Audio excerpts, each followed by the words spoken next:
Sabi dito, emotional intelligence ba? Kasi babae pa rin naman kami na gusto ng romantic, even may anak na. And I don't think there is something wrong with that. We are woman. Ano lang ba naman yung isang beses sa isang taon? Okay, valid naman yung gusto nyong mangyari. No one's denying you that. Now, the problem with that is pagdating doon sa partners, hindi nila ma-realize yan.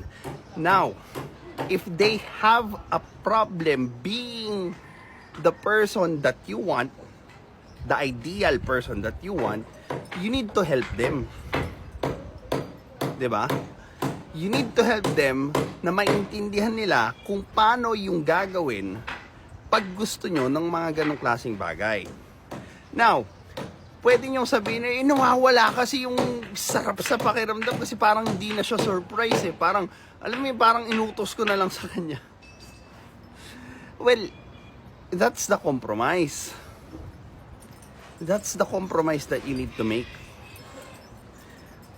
Ngayon, natuklasan mo that they are expressing their love on a different